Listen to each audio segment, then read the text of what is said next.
Oh, it's popped up on my phone. Hello there. A huge live stream tonight. As you guys can see, I have multiple people on our little screen, and this is the Skeleton Crew reunion show. How's it going, everybody?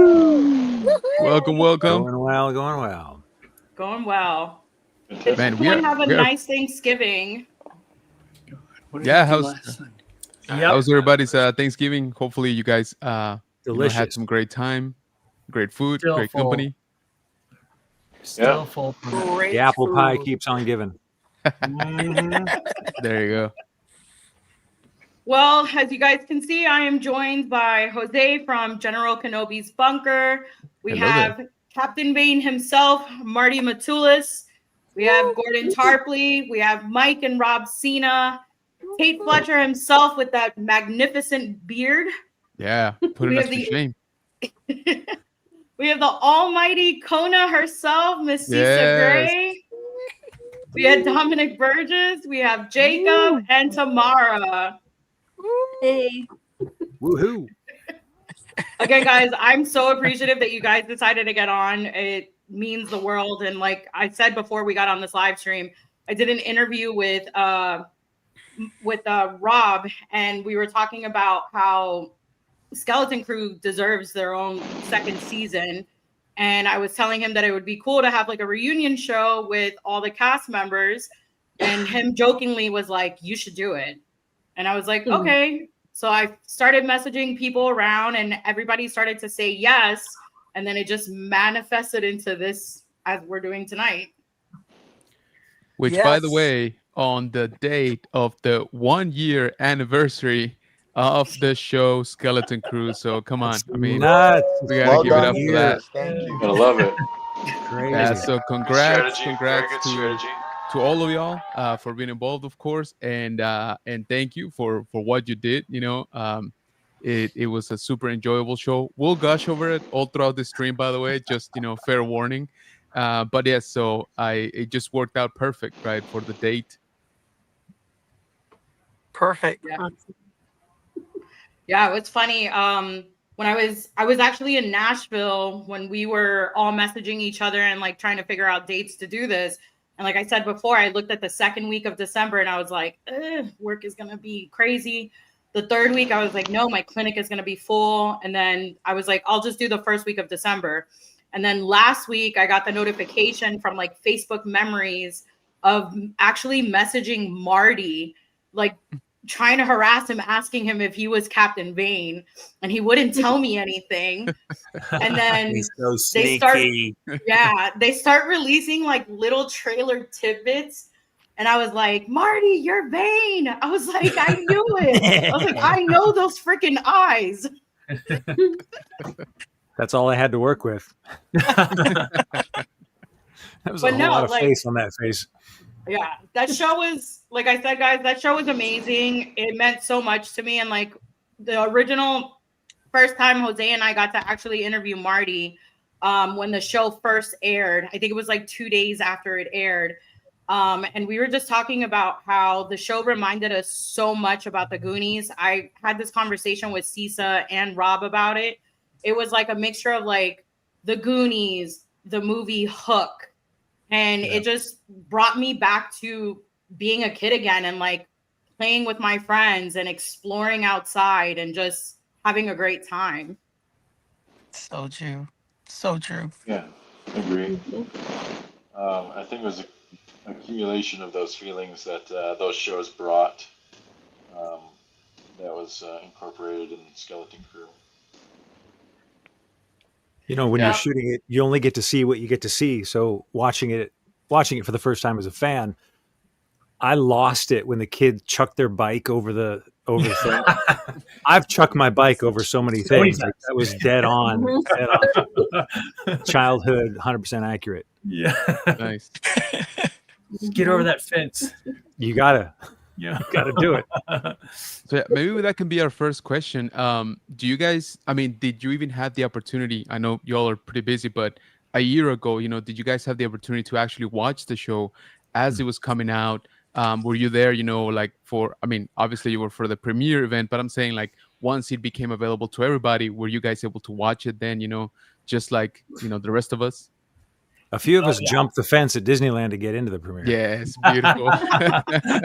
We had to That's why I punch a saw few Marty mice to get through there. Nice. Gordon was like, "What?" And I just ran. I'm out of here. Get off, Yeah. buddy. So they showed us, was it the first 3 episodes? Yeah. In the old Captain EO stage. So we had like 400 Awesome. people.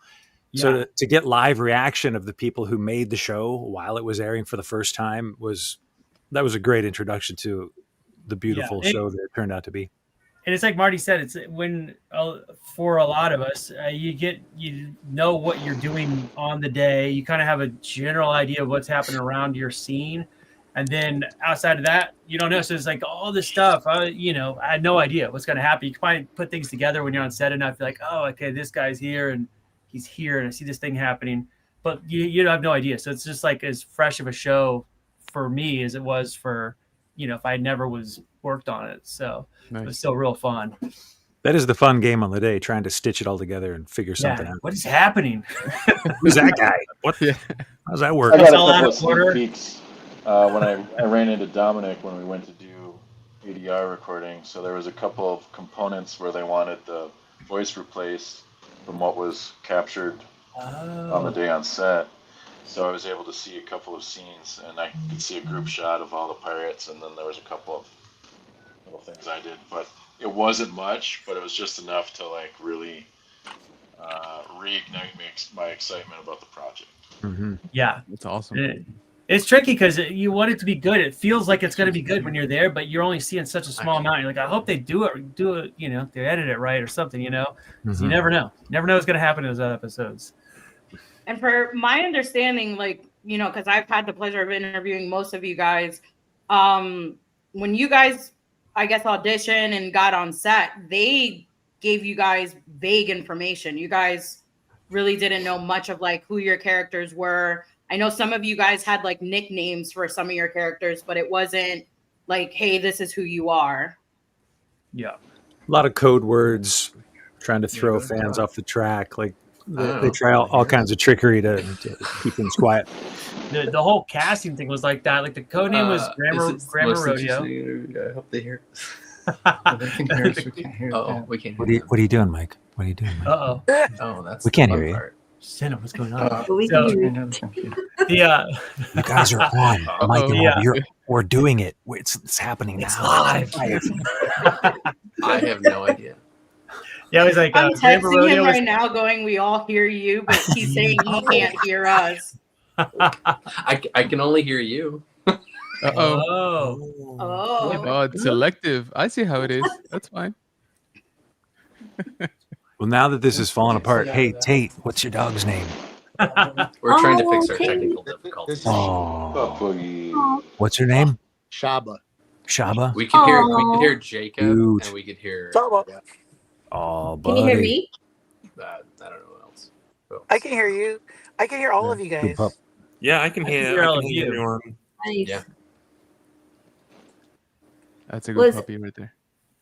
As one of the non-actors on the show, I had the hardest time not geeking out over a lot of you because at the time I was watching Evil. So Okay. Marty, Oh, can nice. you hear me? Yeah. Yeah. Yeah. We're gonna So I pop had a out and really try hard to pop back in.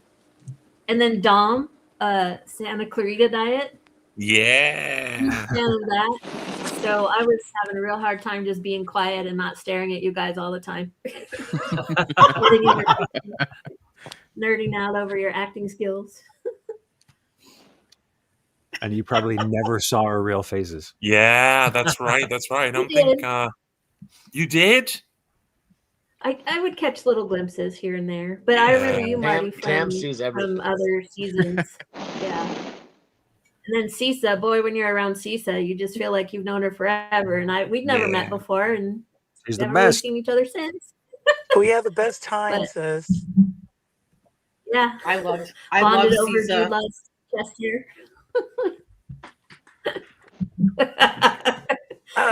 You were there for a couple of hard shots. Those couple of hard shots, sis, with a couple of the There we the are. actors. That was really entertaining. Yeah, you all did such a great job, though. I mean, we had to put you guys through so much with your makeups and your costumes, and running through corridors jam packed with other actors that couldn't see, all that kind of stuff. Yeah, I'm you not guys going to are a lot of complain. fun I to had be no around. prosthetics. I Yeah. cannot complain. They didn't glue anything on you just for fun. Nothing. I swear, Nah. one day I would love to experience what you guys go through with like having prosthetics glued on you, because I've tried it before at home and it's annoyed me. But I would love to like actually sit down and deal with what you guys deal with. I love might. it. I love it. I love that whole process. I find it really liberating in terms of you find new ways to move physically, Dude, and it's like mask work in a way. I love the whole process, and those guys that do the makeup. Scott Stoddard was working on mine, and Ian, and they are such artists and such perfectionists. And God bless my contact lens technician, Diana. She was incredible. Because I've had some terrible contact lenses in the past, but Diana was incredible. They're absolutely right, Dom. I played a wolf for DC Legends of Tomorrow, and it started from 5 hours in the chair, and we got it all the way down to 3 hours. That was a part I did not like, but to say with what you just agree with what you just said, Dom, I do agree on it bringing a whole new aspect to your character. Being a wolf, with those prosthetics really, really got me into character, and it was super fun. But the part that I didn't like was because I sweat easily to begin with. So every time they had to go poke holes because they would see a sack of sweat somewhere and they'd have to get in there. But it was, oh my gosh, it was so uncomfortable, guys. Oh, but I loved it. It really, really brings you into character. Mm-hmm. You got taken it was silicone then, right? Yes. Yeah. Because the silicone doesn't. The foam latex sucks up your sweat, but silicone, every time I'm in it, it looks like all of a sudden sweat starts dripping out of my nose, and or I'm crying. I'm like, I'm not crying. It's just sweat. I swear. So true. Tamar, you guys probably dealt a lot with the prosthetics, with the behind the scenes with Skeleton Crew. It was probably a lot of hours and work that you guys had to deal with. Well, for me, I wasn't really involved with the makeup prosthetics. I was more with the creatures and the puppets. And I did work with Dawn, who played Numa. So a lot of the animatronic heads, going on and off. In the early days of Vane, you were a pullover mask before you got turned into you wore the pullover mask, right? First, Marty? No, all the way back to the initial casting. Yeah, I made a point of reaching out. I kind of did a little recon to find out who the makeup artists were. It's like, just in case, if you want to do it as a makeup. And they're like, oh, no, we want to do it as a makeup. So from his inception, he was a prosthetic. So good. Oh, wow. That's awesome. Nice. Yeah, because there are versions of that species that's a silicone pullover mask for some of the other series. So Dawn and I would deal with a lot of those, and so we got to experience a lot of the sweat pockets, putting those on and off of people. Not gross at all. No, not gross at all. Sweat pocket. Dude, honestly, those masks, it feels like you're putting your head inside of a gummy bear. It's just like, bleh. And then the whole day, it's like, I made a gummy bear today. It's great. Yeah, and it's So weird because true. you can't really hear. It kind of covers up your ears, and It's awesome. yeah, we pull all of your hair out. Good time. Gordon, where do you find a life-size gummy bear? I guess on set, Because I want to try this. Well, I know. A part of me wants to put I'll on like hook a it up. bald I'll cap. make it on. happen. There you go. I want to stick my whole head inside of a gummy bear. I think Tokyo. I think you can get them in Tokyo. Yeah, Tokyo. I was get just giant there. ones. That's a very good point. I saw you there, Marty, in Tokyo. That's right. We've chased each other around the globe a little bit. Yep. I see. There's You're Marty on this faster. picture. No, I don't know about that. You got to see more stuff. Got some more stuff. Got some things. Got some No gummy bear, full size, body. No, but but now I'm gonna not look yet. at it. but next time. I'm gonna address our chat real quick. There's a few people here that are saying hi to a whole bunch of you guys. Oh my How do you make the gosh. chat come up in the thing? Comments. Oh my gosh, look at that. Oh, there's the chat. Hello, hello. I'm gonna join We've the chat got too. Vicente. We've got Star Wars Hunter saying this is great. Vicente is wow. saying so many little screens. BB screens. So many little screens. Got Flex saying, hey y'all. Saying my brother Tate. Dopish Media is saying super awesome. Interesting. Vicente says the show was amazing. The whole cast was amazing. We need a second season for sure. Yeah, I want to petition this. I know. 100. Hashtag You know season that 2. my YouTube comments show up twice for you. Yeah. I don't know why that is. Yeah, mine freaked out. I tried to join and said, oops, there's been I a just hit it problem. once. Anyway, I guess you get double comments. Oh, by the way, Nola, thank you for calling him Captain Vane. It's very optimistic of Very you. nice. Yeah, I'm being very optimistic about it. Exactly. I think So Vane would good. approve. Yeah, we're Not that willing he it could up. handle the responsibility, but I think I he'd honestly wanted a appreciate where side. your head's at. I honestly wanted a side story of just all the pirates. Honestly, I wanted a side Like story friends of like, in an apartment.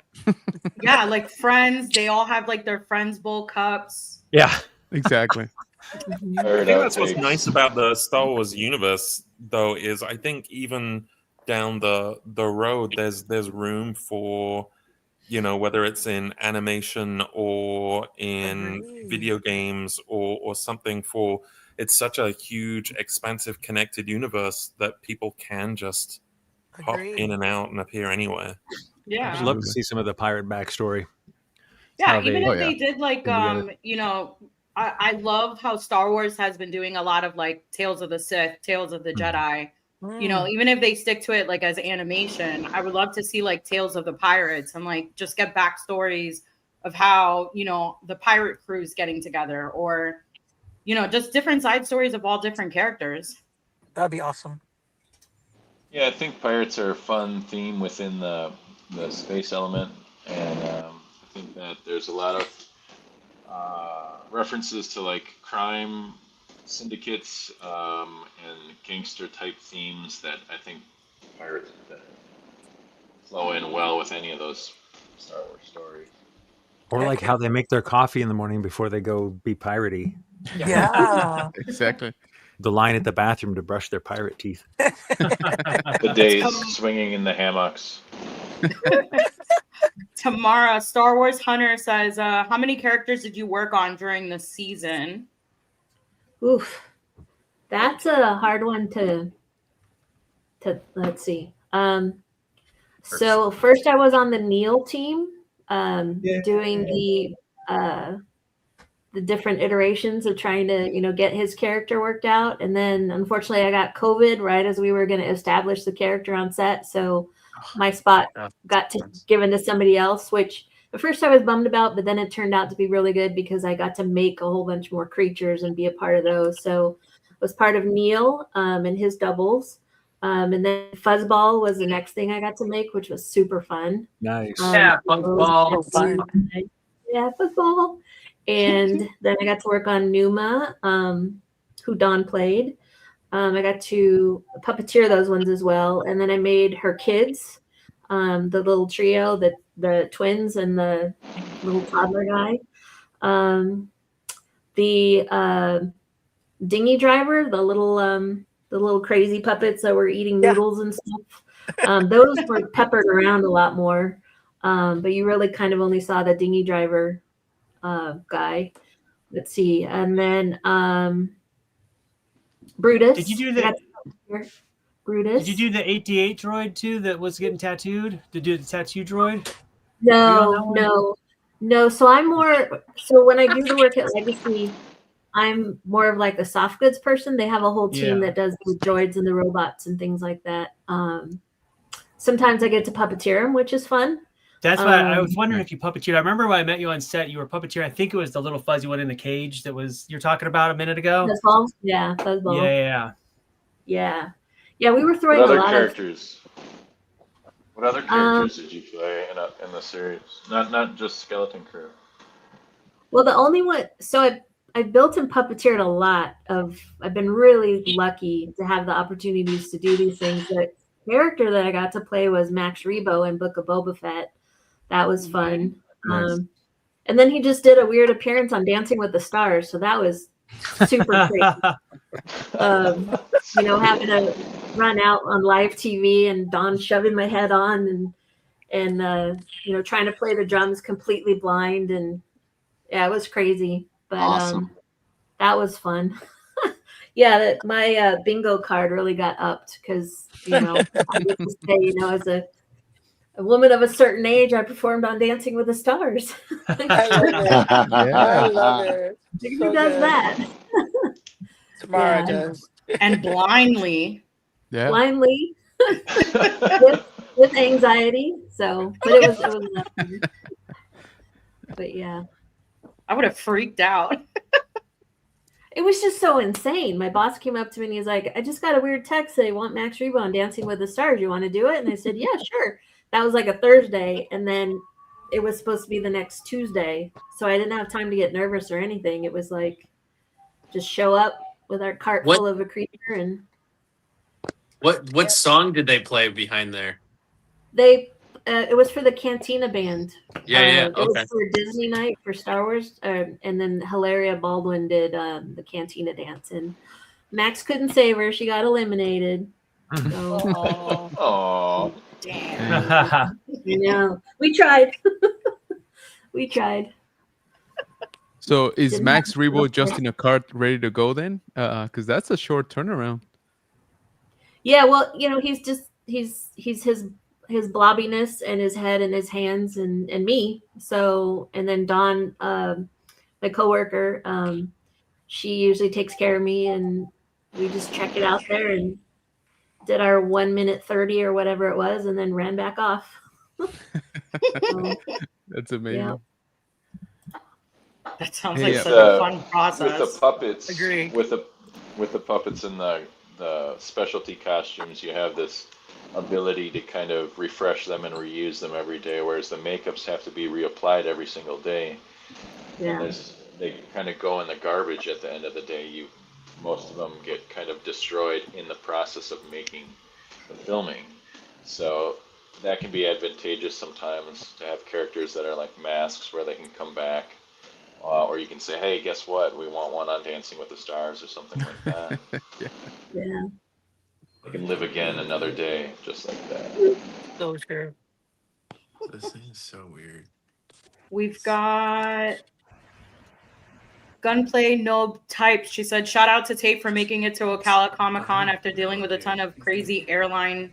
Was great to meet you. Oh, Right on. Yeah. Nice to meet you guys.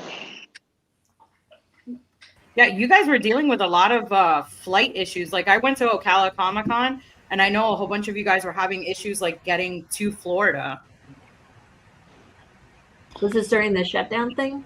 No, No, it was this like was like- Dallas had shut down. Dallas's radar. They said the first time in 50 years the radar didn't work, which to me sounds like Oh. somebody hacked their system and they wanted to blame it on something and didn't want to say, I don't know. But all of Dallas Airport, no flights in and out for like 12 hours or something. Yikes. That's Ooh, crazy. nuts. They were probably invaded by space pirates.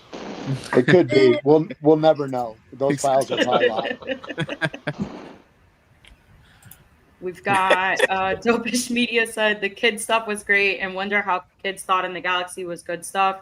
But second season happens. I would love to see the kids against another group of kid pirates. Wow. There That'd you be go. cool. Ooh. That'd be Great kinda cool. idea. Yeah. If by that'd kid be- pirates, I mean like childish pirates. Yeah, Yeah, it's gotta Lynn, be Marty. tough Like because Emotionally Yeah, dysregulated, not adults that want want to be self-serving kids. pirates. Yeah, perfect. I'm in. Sign me up.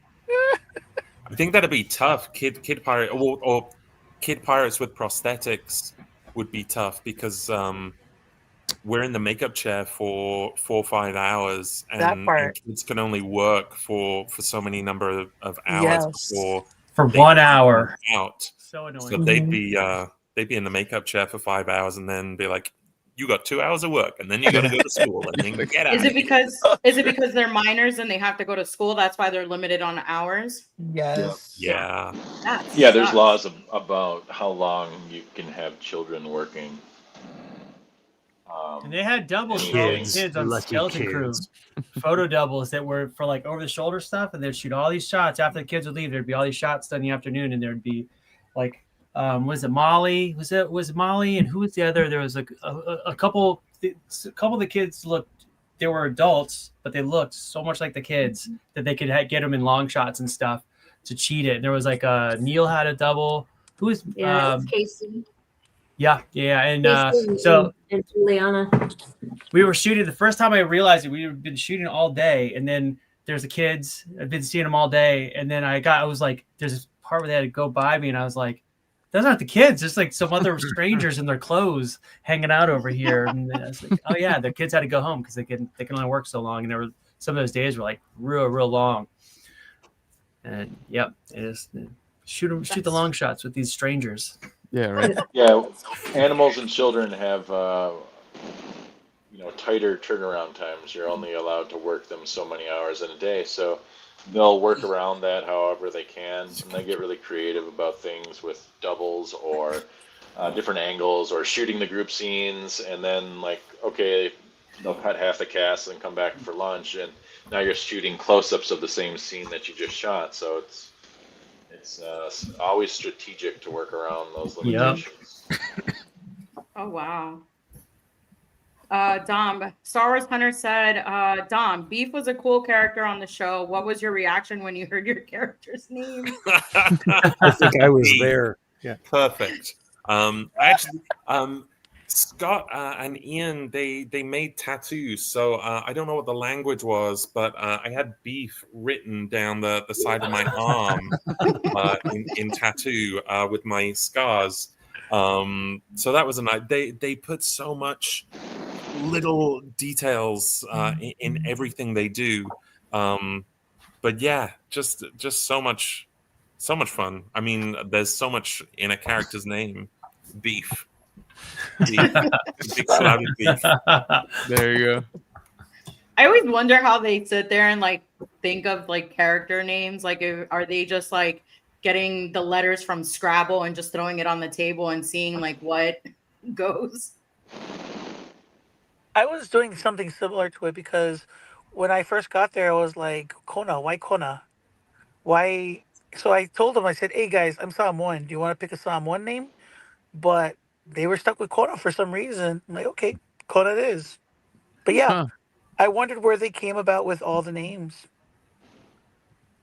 Mystery will never know. Yeah, but it's kind of so fun because you got things like Vein and Kona and Glub, and then it's just like beef.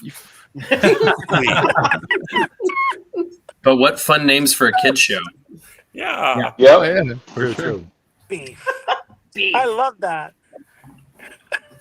I don't think I think if I ever see Dom again at a con, I'm just gonna be like, beef. Beef. Great names for those Black Series action. Wait a minute, where are those Black Series action figures? Oh man, don't get me started on that. Yeah, don't get me started on that. I was literally We were talking next. about that. I heard we were next, and they just never quite came out with them. Yeah. I think wanted if you to come have up with the wave of the kids, you need to come up with the wave of the adults. exactly. Yeah. I mean, we were hoping for a school bus with a driver in it. So Yeah, that'd be great with chewing gum on the back of his head. yeah, right. with that would be like the extra part of the toy is you could put the gum on the back of his head. Choose your color. Yeah, choose your Exactly. color. Do There it you go. yourself. Hasbro, Mike, write it Rob was telling me that you guys were in a very tiny, confined space while doing the filming with the RX droid. We're actually doing it right now. That's why we're so close. We're reenacting it. Here, scooch over, man. Rehearsal, reunion. There we go. Yeah, it was a tiny space. We had to. I was in charge of that droid. I was in charge of many of the droids. I was heading one of the departments, so I was actually. I know you were talking earlier, like way earlier, that some of the peeps didn't know what was going on with, or character is you're getting called and you don't know what you're going to shoot or whatever that may be. But I was privy to this all 8 episodes with the scripts and everything, because I had to determine where I needed droids or what droids could fit in on the background side, not the main droids. The main droids were all done by Legacy Effects, but the background droids, the Gatekeeper droid, for instance, the droids that Gordon played a part in. Yay! Thanks, Senna, for bringing me in. That was awesome. When they were looking for SM-33, and the guy went back, Jude Law went back to look for SM-33. That whole scene had several guys in there, but on that particular one, the camera goes right through the front non-window of the tram and goes all the way to the back of the tram. So we were there next to it to puppeteer, and it's nothing to do with the radios. We had to be close to it because we wanted to make sure the camera didn't run into the tram droid itself. So we had to be like real careful when it came through to turn it a certain way so it came passing through. And there's not a lot of places you can stand around the thing to really see what you're doing. So that's why we were so close. But yeah, we were right there standing. We were like right underneath that droid. You make sure you pack extra deodorant that day. Eat a lot of garlic. Rob had explained to me how you guys did like that whole filming process. So mind you, I had seen the show now like twice.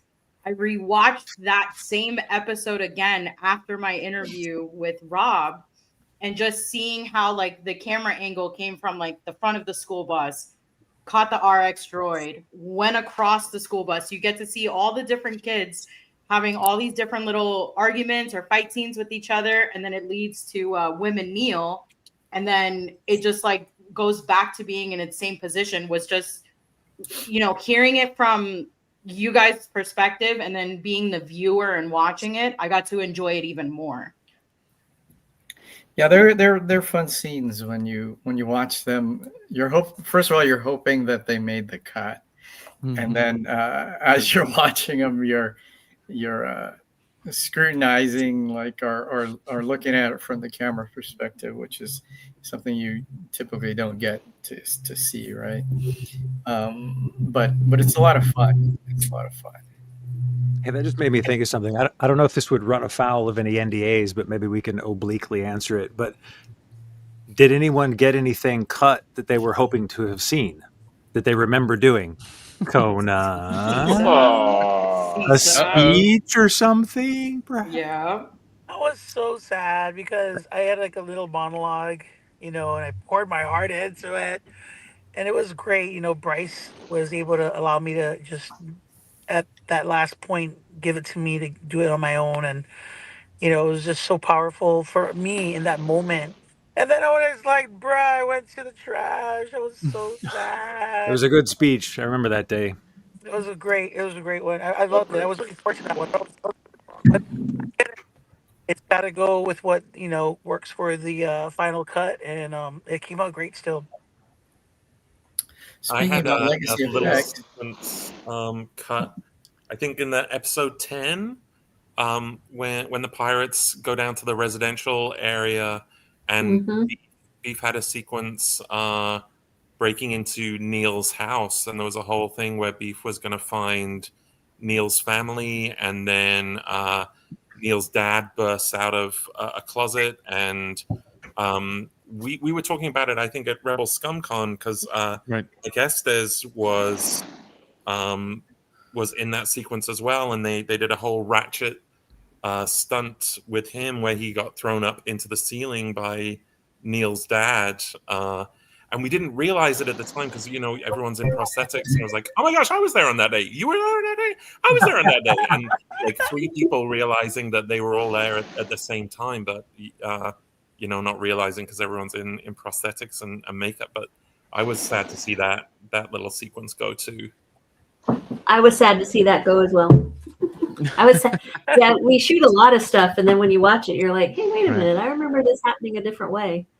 Yeah, I remember Kona the Kona scene, I was there for that whole thing too. And when it wasn't there, I was surprised. I was like, that was like a whole thing is just gone. Yeah. Yeah. There was a scene that Yeah. Dawn had that was cut out, and she and I just kind of thought maybe anything that kind of came off a little too violent or aggressive was removed. That's just our Maybe theory. that's what there was one thing that I remember doing for Vane. It was after SM punched him across the room and the fight kicked off, but before we got out to the docking bay to get the kids. Vane kind of like there was a scavenger kind of going through the pirate corpses from the fight, and Vane kind of like rose up and grabbed this person, and that was like the one moment when I was like, they don't care what I do. I can like suggest things, and they're like, yeah, sure, try it. How does that? Okay, great. Are you a stunt person? Great, you are. Great. What do you think I could like kind of throw you a little bit? She's like, yeah, great. Talk to Dave Lowry. He's like, yeah, great. So rose up from the mess, like used her to stand up, looked at her, shoved her across the room, and was like, get after those kids. And the cameras swooped in, and Dave Lowry was all excited. He's like, that's a trailer shot. And everyone was like, great, cool. And then, Never gone. It wouldn't have fit. Like I've seen I love everything they did that I saw. Man. It wouldn't have fit, but I was kind of sad to not have seen that shot. Oh my gosh, that's so We're gonna need sad. an extended cut of director's season 1, cut, apparently. right? I mean, know. yeah. Come on, we gotta maybe. Yeah, I for, want to see the behind the scenes. I need to Dude, hear yeah. Lisa's monologue, like her whole entire I know. speech. But you know what? It's been a It makes year. sense Wouldn't that be a with nice what Tamara holiday thing? said. If Tamara said you think cut anything that was emotional, aggressive, because that would make sense as to why they would cut that out. Hmm. Yeah. Yeah, that was just our theory that we were talking amongst ourselves, or like we're not ever privy to any adult conversations about how things go. We're just it's just a little theory. Hi, Rick. Hi, Rick. Yeah, welcome, Rick. Welcome. Rick, We I were miss just- you. We were just trying too. for them to, give us a little bit of a scoop. Maybe just brush against a little bit the NDA, but we just wanted to know what some of the stuff that worked on, that didn't actually make the final cut. But welcome, thank you for joining us. Appreciate you. Yeah. So we had a question actually from Vicente a little bit ago, saying who do you guys think had the longest time on the set on any given day? The medic. Makeup artists probably they're there like early. They Yeah. have to remove people and stuff. They were there, and then they clean up all their stuff. So, Agree. And usually some PAs are there early. and wasn't Marty? Didn't you like live there? I don't know if I'm allowed to say this. This didn't happen, but if it did, wouldn't it have been cool if I had driven like my Sprinter van RV and like asked them, I was like, hey, if I don't actually leave the RV, can I just like sleep by the makeup trail? So I did do that for I think a couple nights. Allegedly, I parked literally 4 steps from the makeup trailer, and I met the ADs in the morning, like, hey, here's your espresso, and like my commute was literally like 6 steps. Nice. Very Supposedly. convenient. Allegedly. Supposedly. Yeah, exactly. Allegedly. Hypothetically. Hypothetically, exactly. Let's see. So I think we're getting some traction here, guys. Let's all fight for the deleted scenes. Absolutely.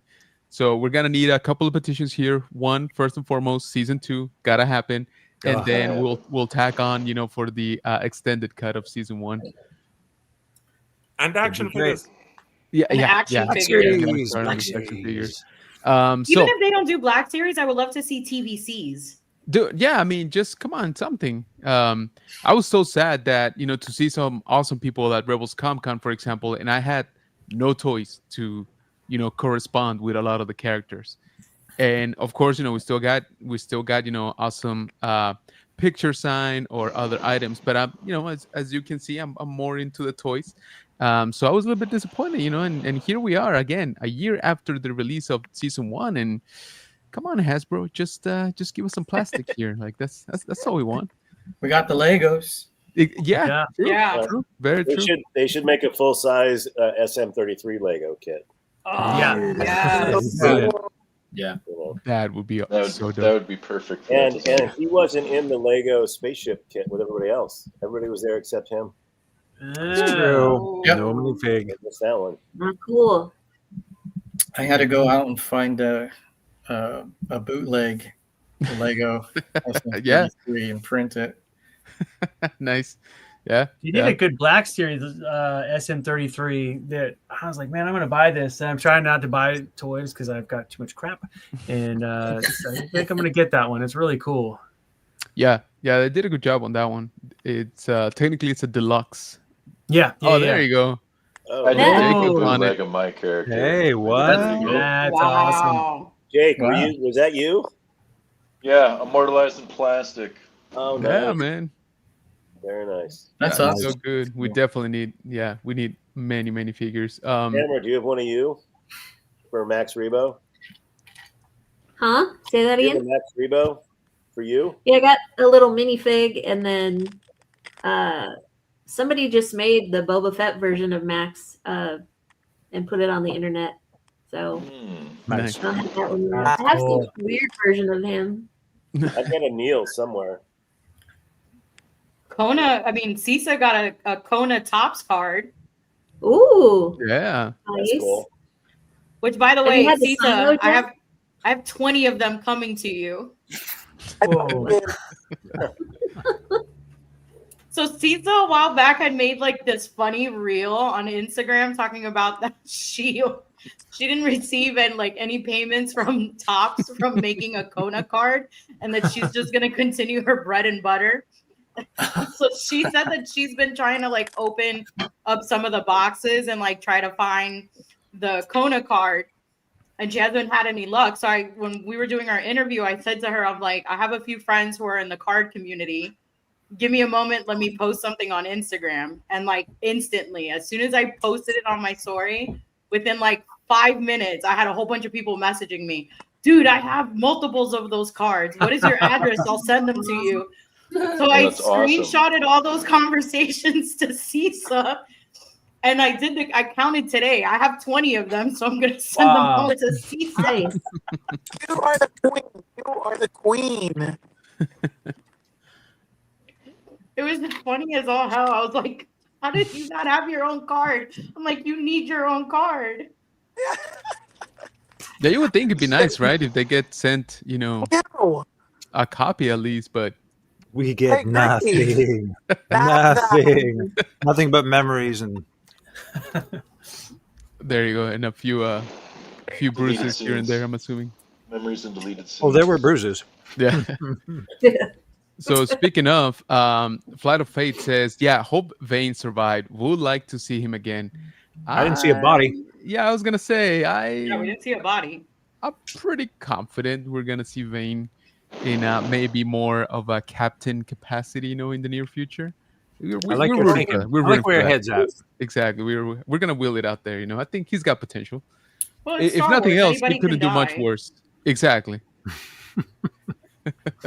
I think I've joked at pretty much every convention I've been to. I would like to see a spin-off with either a very calm character, because Vane is a little bit emotionally dysregulated. I like that. Yeah, someone either very calm or the height disparity with like Shin. No, not is it Shin? No. What's her name?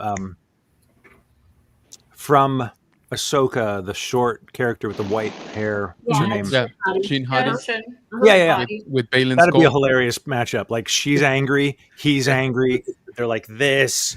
They can just fight all the time. There you go. Yeah, you are selling me on it. I'm gonna have to write several letters now to Lucasfilm.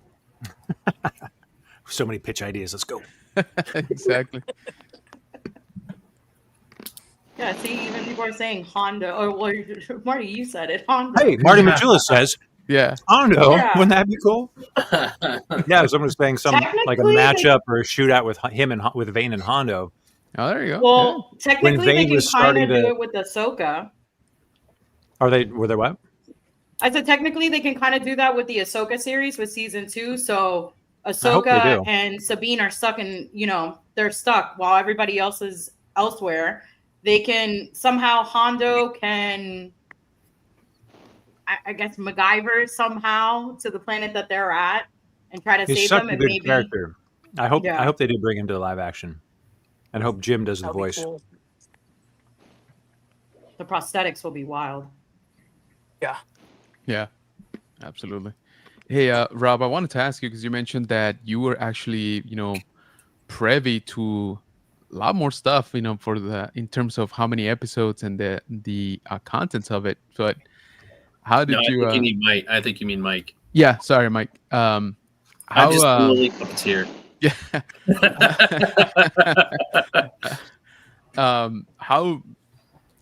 How did you keep it together? Knowing sort of what's gonna happen, and where the season starts, where it kind of ends from the get-go, really, right? Because we pretty much everybody else here, right, only gets bits and pieces as they are needed, but you get the whole picture basically, or as big of a picture as anybody gets, right? So Yeah. how tough is that, just to hold on to that for such a long time? Believe it or not, it's not. I mean, I've been involved with Lucasfilm as a contractor since like 2005. So I've seen a lot of things go on. I was also on Kenobi, and was their droid consultant for that one. But yeah, you just, it's what's hard to do is when you see all the rumors on right social media and they're saying this is what it's about or this is what's going to happen, and there was so much secrecy around the set that nobody knew anything. Yeah. And it wasn't hard, but it was like, I want to type something here, like stop doing these stupid theories and stop like making everyone angry, because they would come up with some kind of fan theory that would make people angry. Sure. And then they would just be debating it, and I can see the whole thing like circling the drain, and I'm going, no, stop. It's not like that. Just wait till you see. Right. That's the worst part of it. And he wouldn't even tell me what I was doing that day. He just told me, hey, do you want to go get some coffee this morning? There you go. Yeah. Yeah. So yeah, they came on and I didn't tell them anything. I just said, this is a scene we're filming. Yeah, this is what we're doing. I bugged him about it. I said, Mike, what's going to happen? He goes, like, thanks. Yeah. But maybe he told you, hey, you should check out, what's going on Twitter. They got some pretty wild ideas.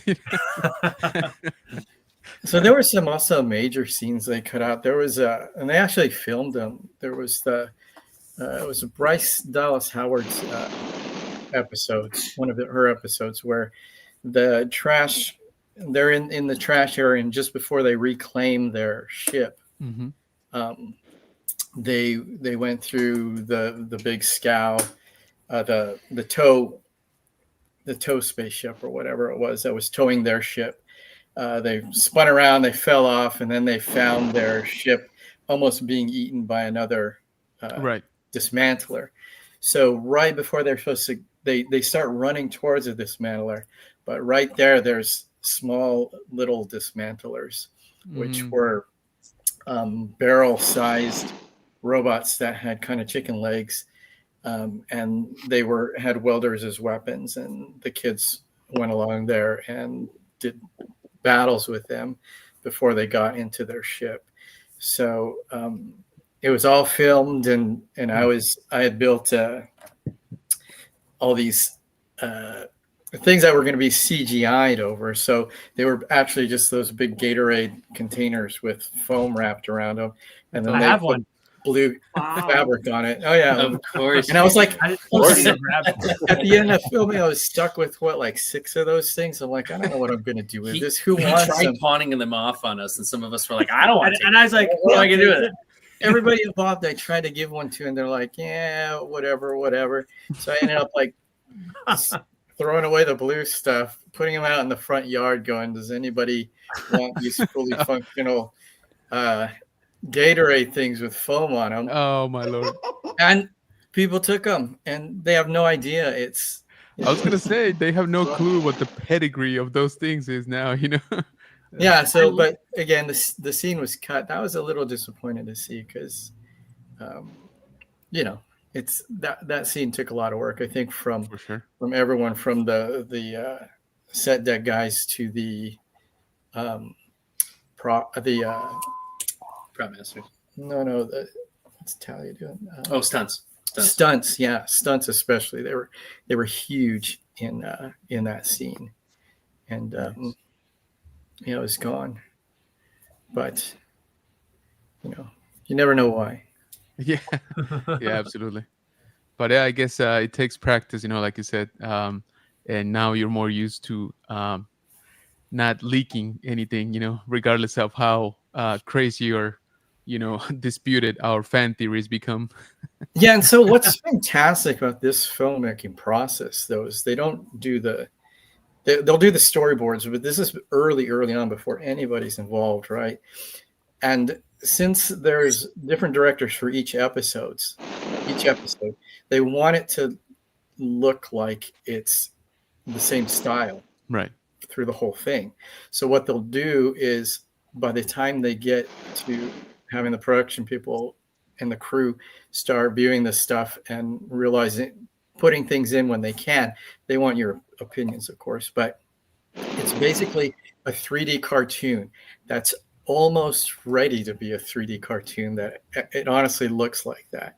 So we'll go ahead and watch the entire episode in this cartoon form, and it's incredible, just the amount of detail that's in this thing. But what the directors then will use that for is to get their shots right. So they want certain angles of certain shots. They want it this way. They want it that way. So it'll all look and flow together well. Right. The directors, of course, put their own do it the way they want to do it, but the shots are there, and the continuity is there, and the vision is there through these cartoons. Like an animated storyboard, right? Yeah, but really, I'm telling you, it looks to me so close to being just taken in that form, colorized even more, and then output to something like a Toy Story looking thing. Oh, wow. They can animate the whole thing. So I always thought that was fantastic, because as creators too, I can see, can we put a droid in the background here? That's what I'm looking for. That's my part. And, and then also in those meetings are discussed, every department has, then they can say who's going to take this part or that part, or like the gatekeeper droid coming out, and they were saying, well, the props department was like, yeah, we'll take that one. And I'm like, I'll take it if you don't want it. And it ended up, I got it, but you can express those things at that point. And so a lot of clarification of what department has what and is doing what for those scenes is discussed right there in those meetings. Nice. I have to ask, how bad does your body hurt after a while with you guys puppeteering? Because you guys have to put yourself through some weird, awkward positions and stuff. I will tell you, there's only one that I hated, was a gatekeeper. I hated that droid. It was not in good shape when it was given to me, so I spent about 3 weeks rebuilding the thing. But when we got to set, I was thinking it was just going through the door. I have a whole big story, but we'll go over that in my other podcast or whatever. But what ended up is they were going to do a shot that I didn't realize that was going from Jude Law's vantage point into the door. So where it's his viewpoint. Oh no, I'm sorry. It's the other way around. It's from the door to Jude Law. So the camera is dead center in the doorway, and there was no provision for me to get up over the camera, because I had to be over the camera, and I have this pole with this weight on the end of it, if you can imagine, and you had to hold it up like this. And you know what?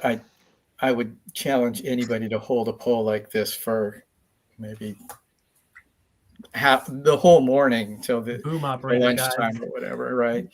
So the weirdest thing I asked, I came down that morning before I left, and I grabbed a stick, 2 sticks that were about 3 feet long, just out of my shed, and I'm like, I have this stand and something that I created to put this out. I'm going to bring some extra pieces of wood just in case. And so I had my PA, my assistant, Victor Franco. I said, go grab those sticks that I had. So I stuck one part in my pocket right here, and then held it out to my arm right here, and then I had the pole going this way. So this whole weight was like sticking into my side right here. Yikes. I still got a mark from that. But that was painful. It turned into a bruise, and then it turned into a mark. But my short answer is yoga with Adrian. There you go. That'll do it. I know you said that a while back, Rob. You said to do a lot of yoga. Hey, it's the best thing for you, in my opinion. Yeah.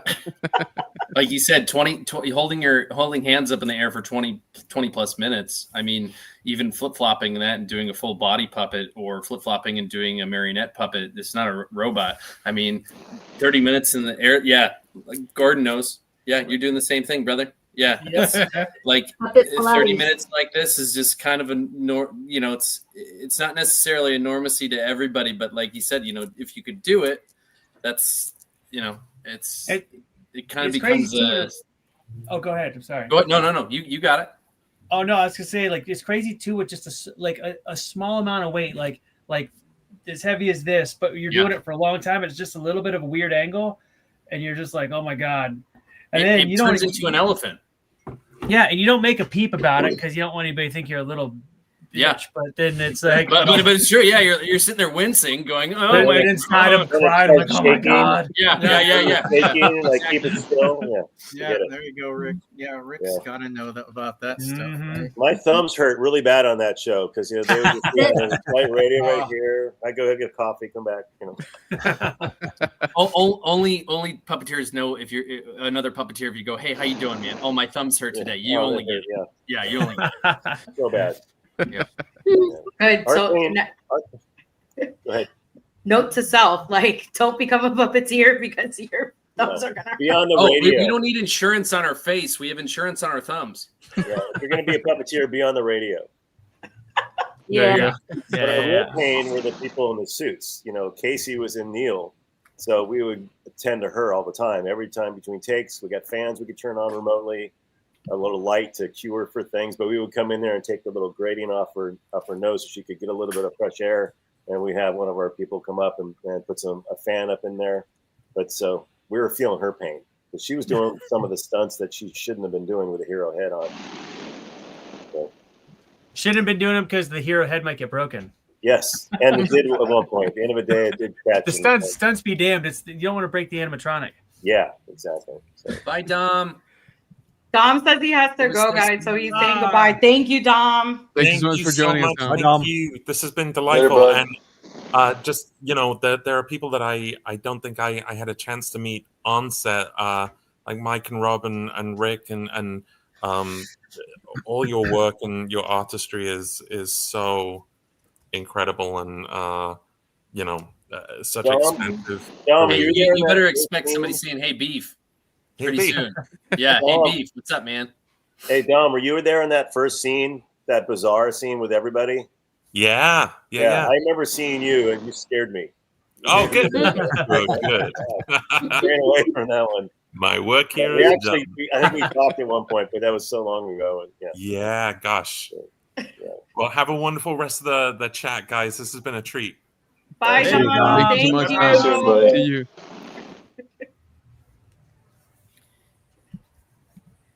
So yeah, Rick,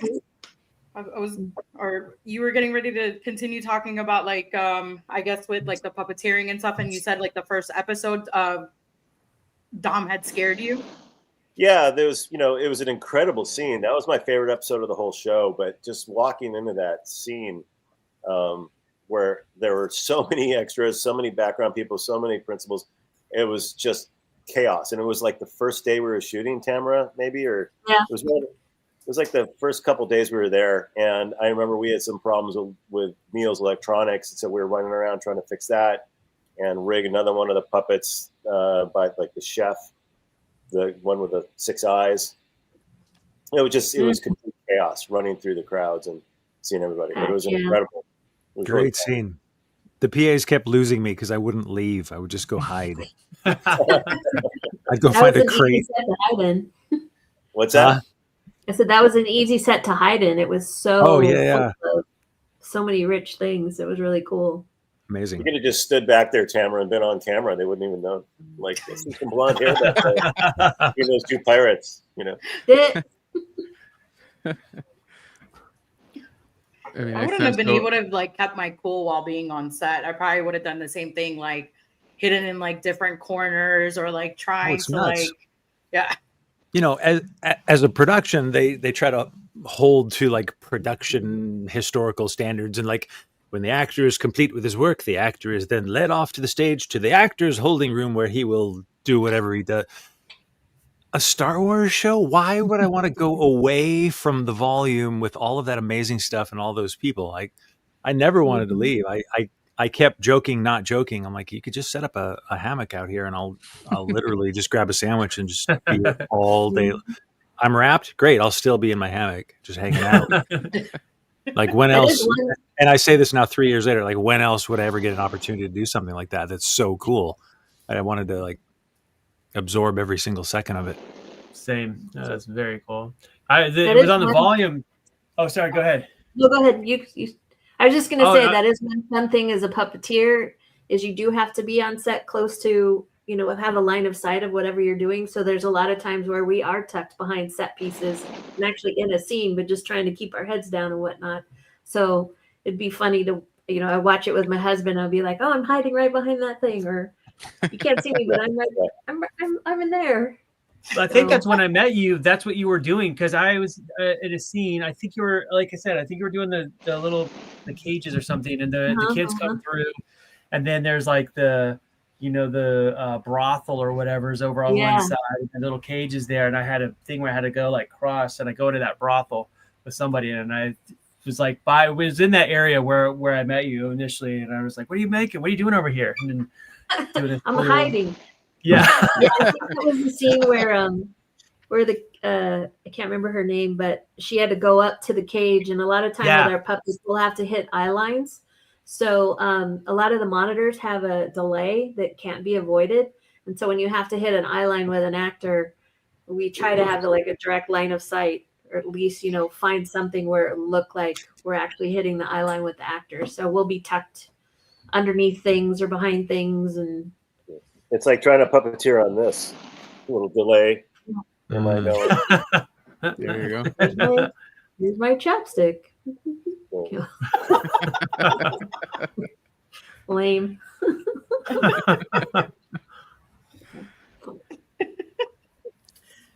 So Rick, what would you say? What would you say is the hardest part, right? Because if I'm trying to control something, and like Tamara was just saying, right, I'm trying to watch the scene, I'll probably be lost in the scene. I'll be like, man, that is so cool. Like, what did he say right now? And then just completely forget to like actually activate, the puppet. Oh, like you're getting lost in the actual show. Like, Yeah. did it ever happen to you where you're like, whoa, that was cool? And they're like, oh, dang it, I missed my cue. Not so much. I mean, we get kind of in a groove with it. There's usually like Jason was doing the eyes and the eyebrows and stuff, and I was doing the trunk and the ears, and so we're standing near each other so we can have the reaction at the same time. So there's always somebody else, and Casey's wearing the costume, so Yeah.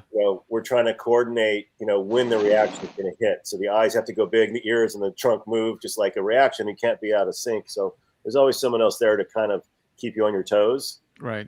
And it's rare to lose focus. And honestly, I'm a big Star Wars fan. It came out when I was 10 years old, so I was perfect age. Nice. And I love Star Wars. I love all of it. It's beautiful. But, when you're working on all these shows, like all the Mando shows and Obi-Wan and everything, and it becomes kind of a work, like a factory.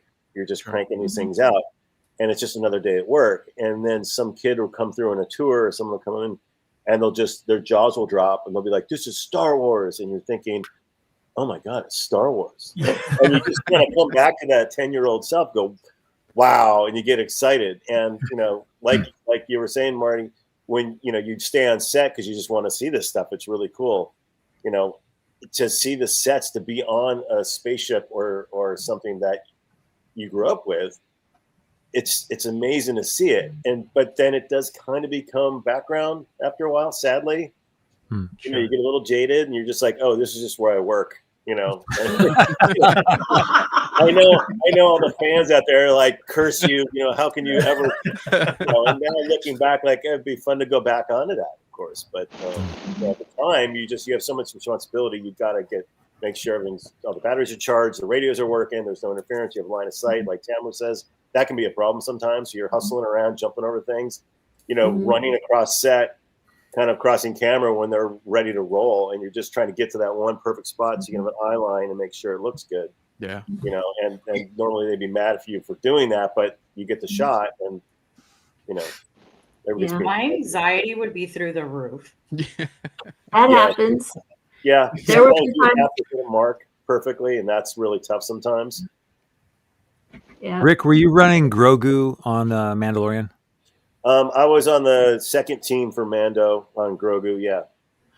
So I don't know if you were there that day when Vane had his first day. It was season 3, episode 1, and Navarro for that shootout scene between. I was Grease there and for that. Vane. Mm-hmm. So I think there were 3 people on Grogu at any time, running a couple of different aspects. If I'm remembering correctly, 3 or 4. There can be 4 5 to or 5. Yeah.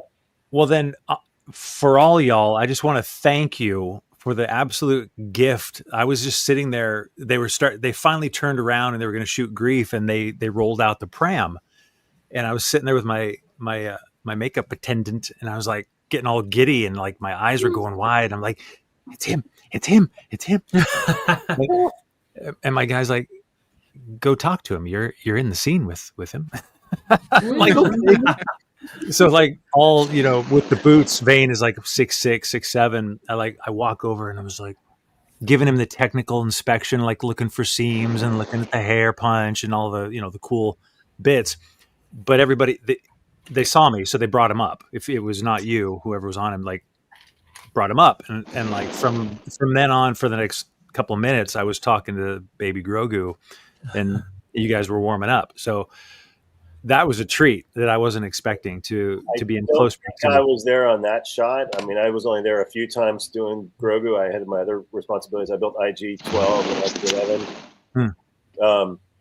But it's really fun for us as puppeteers and creature builders is when the director walks up to a creature, and there could be a guy in the suit with this giant monster head over here. The director's talking to the head, going, "I want you to look left, right, whatever." Yeah. Like a foot away, looking through a mesh, going, "I'm over here." They get lost in the character, and it's really a compliment to the puppeteering and the suit performers. Then you looking at Grogu and you're like talking to him like he's real, and the guys over here are just rehearsing with you. And the more they rehearse with that, the more fluid it is when the camera's rolling. It's a good opportunity to warm up, I would assume. Yeah. I was telling. It was a gift. I was telling that to Rob. What was it? We were talking backstage after we did our interview, in regards to puppeteering. I feel with a lot of films, puppeteering, it looks more natural as opposed to CGI work. It looks very fake. And we were talking about like the new Gremlins movie coming out. I'm big on they need to have puppets. I do not want to see anything CGI. I just think, to me, it looks very fake. Speaking of which, I'm looking for a Gremlins puppet. So if anybody's got one, Ooh. I like what you're saying, Neil. There is something like, we all know we're watching a movie, so we all know it's not real. We all know that there are effects. We all know that things are being done to fool us into believe. So I'm totally okay knowing that this is a puppet if I can see that it is live on set, that light is reflecting off of it. I would rather see that than watch half cartoon, half not cartoon. Not taking anything away from the artistry of CG artists. I think that is an absolute beautiful art in and of itself. But if it's a real film with real people and real sets, I'd like to see a real object in the real space. Yeah. Personally, The people respond better to it. The actors respond to it better as well. Just having something there to look at, it's just you can tell in their face. It's there's a thing there. They're interacting with it as well. Right, 100%. And I feel like that, like I had stated, I feel the acting that you get from an actor, it seems more sincere, as opposed to like you can see it in their eyes.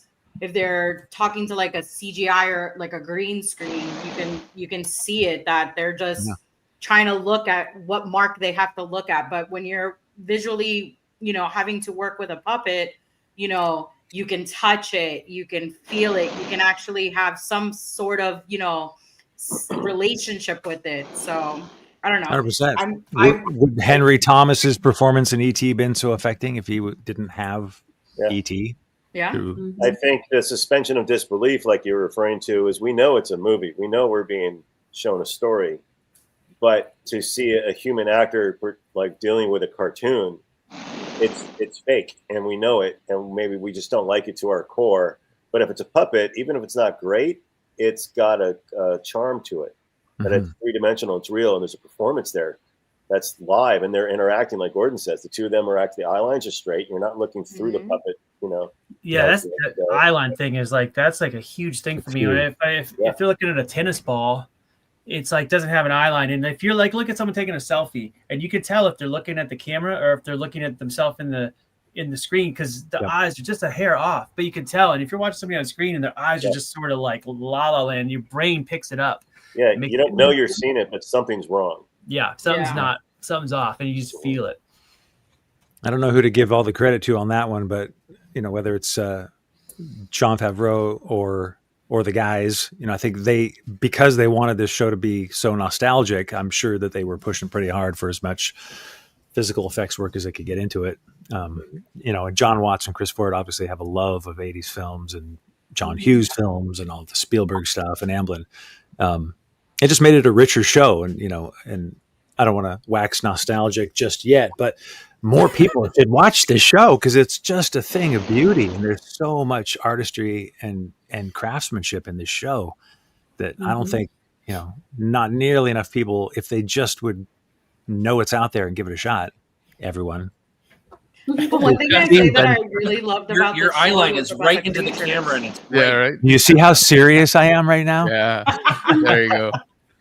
Watch this show. It's so good. What I was saying was like one of my favorite things about this show was I loved that there was so many different types of creatures on this show. Like it was just like full on creatures the whole entire time. And I love the fact that there was a lot of practical effects being used. Yes. Yeah. I we feel that we kind of missed that, in Star Wars, right? Like Andor, for example, incredible show, incredible writing, but if I had to nitpick one, item is kind of the lack of creatures, right? We only saw maybe 4 to 5 alien, looking characters, and not for long, right? And it was a long show. So this show, Skeleton Crew, it had it from the first second that we see it on screen, right? It just had the effects, it had the makeup, it had the creatures, it had the droid. It was everything just laid out there, and it was beautiful, and we kept getting more with each episode, right? It wasn't just like, the one, opening scene and then we never saw them again, right? It was very recurring. So it set the tone visually too for the whole show, and I loved it. My kid, he's 9 now, he was 7 still back then. He freaking loved it. He was the one asking me when the next episode was gonna come out, right? And he'd never done that for any of the other shows. So it was something to see, right? Again, like you guys said, right? We know we're getting fooled, right? But there's a magic to the way we're getting fooled also, right? So yeah, again, just thank you to everybody here and of course everybody involved, because the dedication of, you know, doing all those hours of yoga, of making yourself, you know, making a wooden exoskeleton for you, you know, to be able to hold a pole, right? Like all of that, you know, definitely, you know, working those thumbs, of course. No, I didn't forget about y'all. You know, that dedication just, you know, comes through, right? Like into the finished product. And like I said, you know, exactly. There you go. I love that.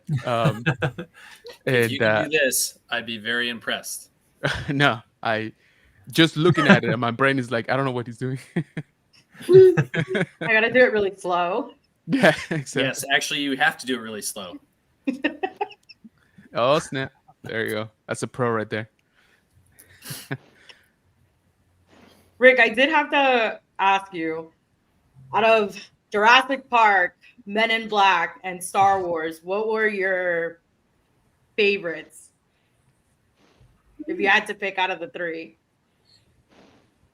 Well, Jurassic was a game changer for me. It was early in my career, and I got a really, really lucky break. So I got to put that one up at the top. But, you know, getting assigned my own dinosaur to build when I just raised my hand in a meeting in the lunchroom, like who's going to work on this creature and who's going to work on this one. And I was thinking, I'm brand new. I don't know what I'm doing. So I'll help, you know, Gordon, who's the lifer here at Stan Winston, you know. And you'd be like, I'll just be his assistant. And I raised my hand, like, who's going to do the spitter? I'm like, well, I'll help, you know, whoever.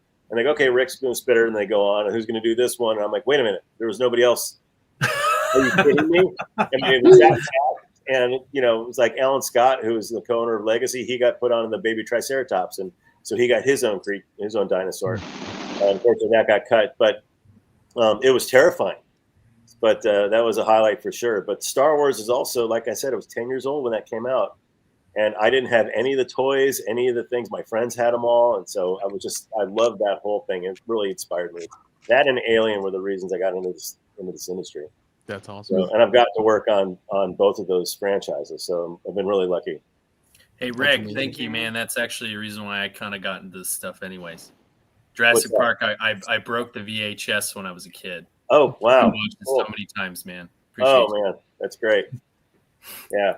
Awesome to hear. Now I feel really old. Thanks. I'm the old guy at the shop now. These kids are in there. I'm like, oh, back on Jurassic, you know. So Vicente says, damn, what a question, right? I mean, who gets asked, hey, what did you like working on best? Jurassic Park, Men in Black, or Star Wars? Take your pick. Because all three of them are amazing. Like, I remember as a kid watching Jurassic Park in theaters. I still have Jurassic Park and Men in Black in VHS. Like, I still have it in my collection. Rick, what did you run on? Sorry, Nilda. I'm going to say something cool. I'm going to do a shout out to this artist in Italy who's amazing. I saw this thing on Instagram and I said, "This is amazing. How much can I buy one?" And I happened to build that dinosaur on the movie. And she's like, "Oh my God, for you, I'm going to send it to you for free." It's a baby spitter. All these little dinosaur things. It's really, really cool. So cool. It looks good. Yeah, it's so cute. I want to animate it. I want to scan it and then make a mold and actually make it, you know, coo and whatever and move around. Wow. Yes. Perfect. I like she got cute proportions into that. That's beautiful. Yeah, it's really good. I love it. You know. Hello. Sorry. That's Rick, what did you run on Men in Black? We built in the first one. We built the Edgar bug, which was the giant creature that what is his name? Yeah, he turns into. Well, we made a full puppet at Rick Baker's at Cinovation. We made a full mechanical animatronic puppet. And it was awesome. And for some reason, we shot a bunch of stuff with it. Then they replaced it all with CG, and the eyes are glowing yellow, and you can see in the mouth instead of shadows. It didn't look good. Built that, and then on and we did the worm guys, and some other fun. And then on Men in Black 2, we did a whole bunch of stuff. I did some electronics on some of the robots assembly. I came in late on that one, and then I did not go on 3. I chose to be on a different show. I think at the time, but yeah. Were the worm guys the dudes who like were yelling at each other, like the coffee guys, the coffee break room? Yeah. Yeah, they were hamming that up, and Tony Urbano's crew were the puppeteers doing that, and they were all just goofing around between takes, just like, hey, getting used to it. and they're being really obnoxious in the early stage. And they love that so much. I think that's the story. Could be wrong, but I think that's how they ended up putting him in and giving him that attitude. Yeah. That's awesome. Fun fact, Lynette and I, another coworker that I had at the time, we had to make human-sized walk-around suits of those worm guys. And if you remember, those guys don't have normal proportions. They're squiggly little worms with funny little arms. So I was gonna say I saw that somewhere that they had done the large size ones, like the scaled up. That makes sense. That's funny. Yeah, it was some weird presentation. We made two. I think it was more for the animated series. So Warner Brothers hired us to make two of the main characters with like a rubber mask, and then the memory wiper, and then some life-size worm guys. So, wow, cool. Would have been more fun to make them little. Yeah, those worm guys were pretty funny in Men in Black. There you go. Worm guys were the best. Absolutely. What is it? One was smoking a cigarette, I think. Yeah. Mm-hmm. Yeah. And they would drink coffee, like profusely too. I feel like they were all swearing too, but I'm not sure. Mm-hmm. Yeah, they sounded like very angry. They were angry worms. They were angry. They were angry corporate workers. They were insulting someone's mom, I think. Wasn't that the line? Your mother, blah, blah, blah. Yeah, probably. I'm pretty sure anybody who works in corporate is very angry. Very true. So, Rick, one slight technical question. I'm an electrical engineer, by the way, for context, but from early when you started working on Jurassic Park or even Men in Black to now on these newer shows, do y'all have more problem with interference? I mean, I feel like there's a lot more signals, in the air now. So do you walk around with like a bunch of ferrite beads and try to, minimize those as much as you can? No, actually, we're not seeing as much interference as we used to on the old FM radios. There you go. Because all the information's coded and it's all digital, so you have less analog interference on stuff.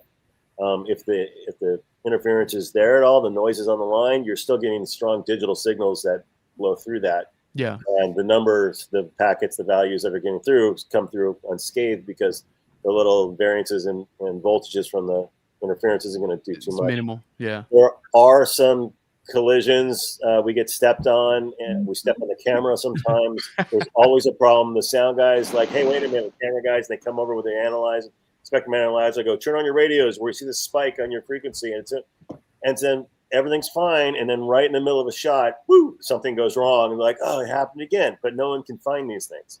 Wow. It's like impossible. But anomalies. That drives me nuts. Well, yeah, it drives everybody nuts. And everybody's blaming everybody, and we're like, it's the IT guys. We don't know. So frustrating. But our radio systems are pretty stout, and they have spread spectrum, so they jump around on frequency. Oh yeah, so they hop around. Yeah, they hop around. Nice. So that's kind of equipment's better for us. Yeah. And all the servos are digital now. Nothing's analog, and it just Yeah, more efficient too, I'm assuming. Yeah. But there's also about 1,000 more radio sources on set now. Right. Everybody's phone is spewing stuff. Every focus thing, every light, everything's got its own radio frequency, and it's just like we're all just glowing by the end of the day. Yeah, exactly. I've had the same exact experiences as you. It's so funny to hear you saying that. Yeah, the guys come up to you and go, yeah, my camera's glitching here. Are you sure it's not you? Turn on your radio while I'm doing this. I'm like, it's not us. Yep. Was that a common thing that the radios were glitching?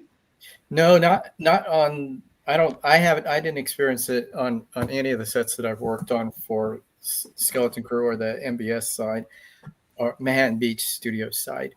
But other places that I've done work with, I do a lot of stuff with R2, my R2D2 since like 2005, I think. But a lot of the commercials that you'll see them on, or a lot of the other productions, have been all over, and very few hit those camera things. But when they do, they're usually coming after us first, and then and then they figure out it's not us, and then they go somewhere else. But like Rick said, they rarely find where it's coming from what I've seen also. So, There were two scenes that I was involved in on 2 different sets where the camera was motion controlled, and both times the thing I was puppeteering, it would do fine during rehearsals, but then the minute they said roll and the camera did its move, the radio would drop out, and I would have to be hitting eye lines, and the director would keep looking at me like, "What are you doing wrong?" And I'm like, "I'm trying." It's so right. Was it standard RC or is it Wi-Fi or Bluetooth? Because I found some of the peeps, some of the creature peeps were using Wi-Fi stuff, and I think we were losing some. I was invited to puppeteer some of those creatures, and we would lose control because of the frequencies that we're using, which was Wi-Fi. And, we were at Legacy. We're using pretty much all the Spectrum radios, weren't they? Yeah. Okay. I think. And 2.4 gig, and they would drop out their connection to their receivers because they're bound to a certain receiver. Right. You can have like up to 4 receivers on it, and we were having a lot of sporadic dropouts all the time. You'd have to reset, like turn everything off, turn it back on, and we'd come back. Oh, and I don't know if it was related to the cameras, although a lot of times it did feel like right when they rolled, it would happen more often like that. But it did happen a lot, even when they weren't rolling. And it was my stuff killing your stuff. Hi, Kevin. Hi, Kevin. Kevin, welcome. Hey, guys. Hey, Hey Gordon. How's it What's up, going? Good. Good to see you. Yeah, you too. I have to thank Gordon. He's the one completely responsible for my being on this show. So Oh my God! that story, but Yay! I worked with him a few times at Spectral Motion, and he just one day I was there. He's like, "Hey, you want to do this thing?" And I was like, "Heck yeah, I want to do it." So that was thank you so much. Oh my gosh, dude, you're great. I was like, this guy, man. I remember you were like not doing stuff on social media much. I was like, Kevin, you gotta get on. It's like Instagram. Yeah, you had so much cool stuff on your reel. I was like, this is awesome. Like, I where didn't can even I find have. it? Yeah, I didn't even have an Instagram until Gordon said, "Man, you got to get on." And so I've actually needed to ask him pointers, like, "How do you do this?" and "How do you do?" I'm new to the whole thing. And Tamara and I, we were at SuperCon. We went to SuperCon today. Oh, cool. Good to see you. Good to see you. hi, Tamara. Huh? I know Tamara's listed. She has to go. Thank you so much for joining. Thank you so much, Tamara. Appreciate Thank you it. guys. It was so great to see you all again. I'll see Nice you to meet tomorrow. Hopefully, I get to meet you in person and you can sign my Max Rebo for me. Yeah. Oh, sure. Yeah. I'm around. Okay, thanks. Hopefully Thank you so much. Bye. Messing everything up. Good to see you. Let's see. Don't laugh. So what have you been up to, Kevin? Nothing. Babysitting dogs mostly. Ah, I Nice. do a lot of like pet rescue and fostering and stuff. That's what takes most of my time. Who's that one right there, Kevin? Yeah. This one right here is Rufus. Rufus. Yeah. What a buddy. I swear, he's had if Marty can own a sanctuary for animals, he would. It's the only reason I'm in this business. Yeah. Oh, Although what I a think I need to cutie. pick a different business. Oh. Oh, Rufus. Yeah, he's had a rough go, but he's doing great now. So Nice. yeah. I would show you guys mine, but mine's in like a deep couch coma. Best time to pick them up. They're like this. No, dude, this is a 9-month-old puppy, and like as soon as I wake her up, these zoomies are gonna be kicking in. Wait, and what? she'll go at it for like 6 hours. You've had a Zoomies. 9-month-old puppy behind you this whole time? Yeah, I have a 9-month-old puppy behind me this whole entire time. Nap, schmap, grab that puppy. Okay, I'll grab her, but she's probably gonna be like half asleep. Wait, turn off your Ahsoka thing so we can see this puppy. Oh yeah, I gotta remove my back. Oh yeah. Okay. We know you're a Star Wars nerd. It's okay. No, this is my background give it that away. is at my mother's house. It's just that I haven't. We're in the process of buying a house next year, so my collection is safer at my mom's house than it is at my Nice. 1-bedroom apartment right now. Let me get my puppy. Gordon, what is your background? Is that your house? Yeah, it's like this is Holy. in the room. Holy crap! dining man. room. That is. Those are all awesome. action figures. It's just Oh, my really close my camera. wife would not let me have this in the dining room. She'd be like, "What the hell are all these toys?" I have to. I'm not like throwing Oh. Gordon under the bus or anything like this. But the first time I went to go hang out with Gordon at his house, he has this like thing at his garage that is like literally a head that looks at you. So I parked the car and I went, why is there a person staring at me? And like I waved, I went like this, and the person didn't move, and I was like, I might get back in my car. I think I called you, and I was like, am I at the right place? And he was like, yeah, you're fine. I was like, oh, So we have cameras Very funny. around our house, and there's multiple videos of like either like solicitors or like the delivery people coming up and going, oh, this face pickup. But I've actually got multiples now. I got some like crazy ones. I have the 2 zombies of me that are just hanging around. There's one in the bathroom downstairs. My wife's constantly yelling at me because it's like in a weird spot. Like you don't see it till you're all the way in the bathroom, and you go to shut the door, and it's like standing there. And I made a bunch of random zombies for Halloween, but they're just around. So I'm like, what do I do with these? They're the rest of the year. They got to like peek out my windows and stuff. So, the neighbors like, what the hell's going on up there? It was a great deterrent because I've known Gordon for years, and I wanted to run. Ooh, well, I've got extra ones. The one that was in the window, I did Monster Season 3, and one of the days I was checking out after shoot, and they have like a table where you like sign out, and they give you your papers, your vouchers, or whatever. And at the end of the table, there's a big garbage can, and there were 2 of those cosmetology heads, like you practice cutting hair, but they had like they just cut the tops of the hair off, and the rest of the hair was out. And I was like, they're the trash. I was like, oh, I'm like, you guys, can I have these? And they're like, yep. And so now one lives in my car, and he just wears sunglasses, and then I can drive in the HOV lane, and then and the other one is peeking out of my garage window. So thanks Monster Netflix for my dummy heads. I'll show you guys real quick. This is my dog Blanche. What's her name?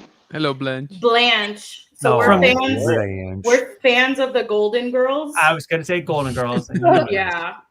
So Blanche is our favorite. My brother-in-law has his dog. Her name is Sophia. And then I think next year we might get another dog, and if we get a girl, we'll probably continue the Golden Girls tradition. Oh my gosh, that's awesome. She's talented at the animation eyes. Yeah. Huh? She's like, huh? Adorable. Thanks. Yeah, she's like 5 different mixes. She's like 35% Chihuahua, 20% Pit Bull, and then there's like miniature. That's a mix. Yeah, we rescued her from. There was like a place where we live called Jupiter Farms. And they. I know Jupiter Farms. My mom lives like 9 minutes from Jupiter. Like she lives in Jupiter Farms. My mom lives in Jupiter Farms. Remember your mom lives where like close to me, and you grew up where I live. Yeah, I lived at Jupiter Farms for a while. That's I know the area well. That's where we adopted Blanche from the Jupiter Farms. Like I forgot what's the name of it. It's like Jupiter. The Burt Reynolds feed store. Yeah. The BR for real. Burt Reynolds has a giant property there, and they have he has the Burt Reynolds feed store. I don't know if it's still called that. And they sell like all the tax supplies for people who own horses and whatever. You can get like bunny rabbits and chickens and all kinds of stuff there. And it's a place. I don't know if you got it there, but that place they had puppies a lot, like for adoption and stuff. Nice. Hey, so I want to hear from Kevin who just got here, but did you so you mentioned that Gordon kind of put you up to the show. But how much did you know, kind of going into it? Or was it just like, hey, got this job. It's a fun job. You want to go do it? No, I didn't know anything. Gordon didn't even tell me what it was. It was called George. Yeah. So it was like 2 code names deep because the code name for the show was Grammar Rodeo. But then for the casting side, outside of that, it was just called George. Yeah. Was that for everybody though? Everybody got the name George? It depends. Like if you were going in as principal, you would see the Grammar Rodeo title probably. but then it was like 2 layers removed. So like if you searched it, you couldn't find anything. Wow. Like, what is this Yeah. production? And I'll let Kevin finish, but yeah, I had a similar thing where I didn't know what it was either. And Pam got me Yeah. on. Same Yeah, deal. I didn't know for a couple days until I went in for the fitting, and then obviously when they put me in the whole outfit, then oh, this is what I'm doing. Nice. What character were you, Kevin? Kevin, what character? I was Mean Rodian. It's in the first episode. I was in a scene with all the kids, and I was on one of the hover cycles and got to like deliver a couple lines in roadies, and they were cut out, but I got to deliver them anyway. So, but I ride up on the cycle, and then they do some arguing back and forth, and then we tear out. So Nice. Oh wow. it was a lot Jacob, of I fun. have to ask you, how long did the Glurb prosthetics take to put on? We're prosthetic. Or- Initially took like an hour and a half, but they got it down to about 45 minutes. It wasn't very many pieces, so that was advantageous. A lot of it was a large foam latex piece. There weren't many appliances. I think there was only 3 parts to it, and excluding the tentacles, those were kind of magnetic. You added those on later on.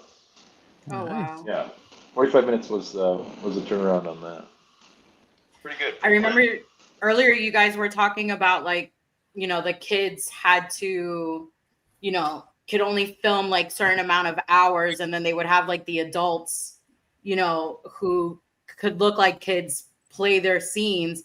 Kevin has done that with the film Brightburn, which I thought that was amazing. And I like that you guys told me that now, because now I actually can see that if the children aren't able to act for so many hours, you do have actors or stunts, the stunt actors who are able to take on their role while they're not able to actually fulfill their scene. Yeah, they find creative ways to work around that. Animals and children, especially. A lot of times, even actors and puppeteers that have something large, sometimes they'll have a thing that's static that allows other actors to look at it. Or if you see only the back side of the character's shoulder, sometimes there's like a stand-in unit for things. Oh wow. Those are interesting gigs. I've done that a few times. I got to be Picard on an episode. I was like the over the shoulder for Picard, and that was weird. I had like Beverly Crusher standing next to me, and then like it was this normal guy was out. But it's the same thing. I was just an eye line. Literally, like they put me in. I'm out of focus. It was just like a blurry thing, and the blurry bald thing like in the corner of the screen. But it's neat to be there on that kind of stuff for sure. But You're like, hey, yeah. Gordon, we like the back of your ear. For real, very, very, very literally. That's kind of like the deal. And there, he has a normal guy that they use, but it was during COVID, and he was out. And I met him actually on Monsters, the same place I got that head I was talking about. I met him right before that, but he's on that too. And we talked, and he's like, I've been his double forever. I was like, oh, I was his double for this thing. And then I was like, oh, I heard you got COVID. He's like, I never got COVID, but they never brought me back to work for like 3 weeks for this thing, and I filled in. So that was cool. So I have a question for all the creature people doing a lot of prosthetics. I worked on Walking Dead once and had head to toe makeup. What's your guys' skin routine? Ooh. Before or after. One day on set with that, and a couple other things with a Grinch prosthetic for years, but was it Atlanta in the summertime? It sure was, and it was red and dusty, and falling on the ground over 100 times, and burning right through your makeup when you fell onto the ground on the asphalt. It was all types of. Well, yeah, before or after? You want to know the before or the after routine? I mean, either one. I don't know. Marty, you go first. Well, I mean, the experience that I had that taught me that I needed to maintain that kind of thing was on Sleepy Hollow in North Carolina, also in the summer. And because it was summer and because the makeup artist thought I might sweat a lot, we used a Pax paint makeup on bare skin from like waist up. So at the end of the day, it took 6 people with puffs, like just going at it for a good couple hours to make any progress on it. So you shouldn't do this normally, but I was like coconut oiling before the makeup application just so it would not like glue itself to my body. Mm-hmm. But with like a Telesis type glue ahead of time, you don't need to mess with that because that stuff will, it'll come off in due time anyway. But yeah, always an oil to break it down, and then clean off the industrial oil, and then rehydrate with what's your skincare lotion of choice? I like that emu oil. It's actually from the emu bird. They press the feathers. Just squeeze the emus. Pressed emus, fresh pressed Yep. emu. And it's really good for your skin. It helps the birds with. They live in like kind of a dusty environment. Protects their skin. It helps repair, doesn't Nice. it? Isn't it a good skin repair? Yeah, it really helps you like heal quick. Like if you have like a sensitive area that's really red from them rubbing. Most of the time the glues don't cause irritation, but like removing them does. So they're like rubbing on your skin and you get a lot of friction. So I like the emu oil a lot. Different people react differently to the glues. So some people, the glue like pops off their skin while they're filming unintentionally, and other people you have to like sandpaper scrub the glue off their skin because it sticks so good. So it's good to know kind of like how your skin reacts to that stuff. And like I said, I like the emu oil quite a bit. I like, a lot of people use baby oil, but that's very difficult with the foam latex because it breaks latex down and disintegrates latex. So, but that can also be like a way to remove a latex piece at the end of the day is to use baby oil if it's very stubborn and you're having trouble with that. And sometimes I go with the old olive oil at the end of the day. Kind of little patch treatments. Things that are edible seem to work with my skin better than things that are not edible. For Gasoline. the most part. Gasoline, not so much. Bye, Rick. Gordon, Oh, you're leaving already? Well, I can wait. If we're only here 10 more minutes, I can eke that out. Well, I was gonna ask like after you guys were done, like I was gonna ask one last like question and we'll wrap it up. You can skip me. I was going to say the same things. So they answered all the questions. Emu juice, bird juice, Emu squeezins. Emu. There you go. Squeezins, Bird juice. fresh pressings, bird juice. Yeah, the only difference for me is I have oily skin. So my pre-prep is like I wash with like yellow bars dial soap because it dries me out so much. It's the only way the stuff will stick to me good for a long time. Yeah. So that's it. All right. That's Thank enough for me. you, because I actually have spots on my beard that don't grow back from stuff before, so I appreciate Whoa.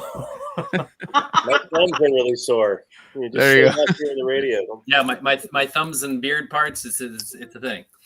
So it sounds like the glue sticks very well to your skin. Yeah.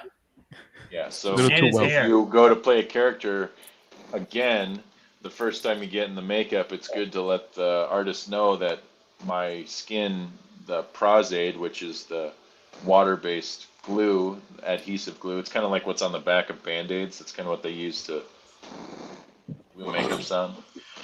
Let them know that your skin just bites to that stuff really well.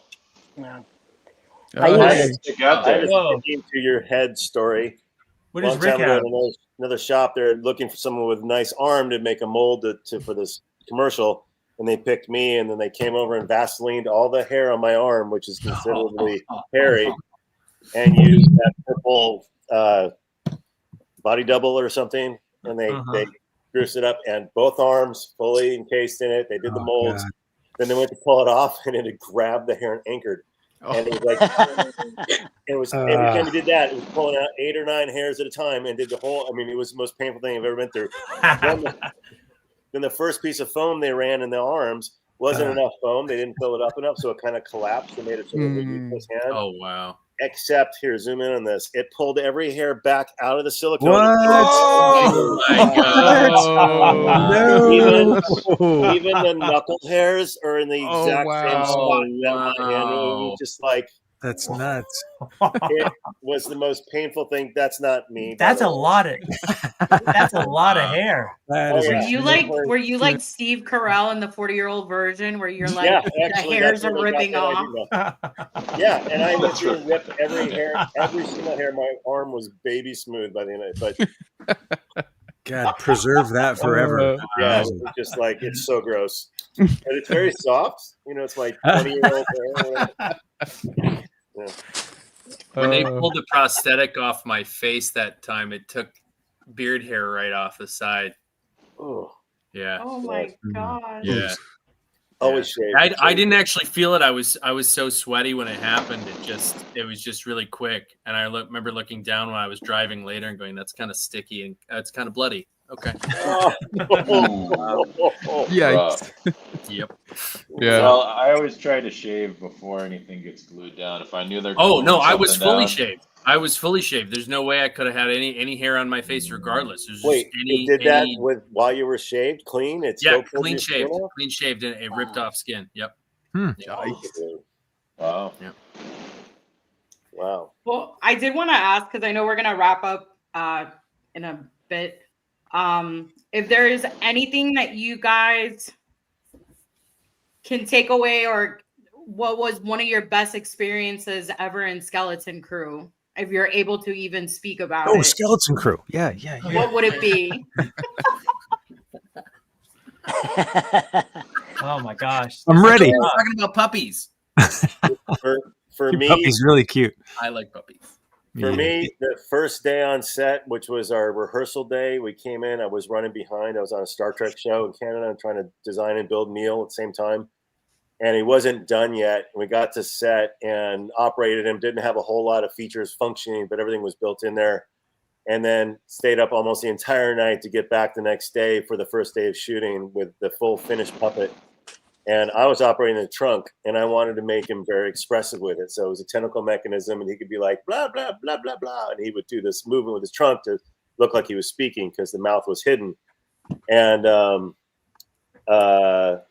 my brain is blanking out. Who's the producer?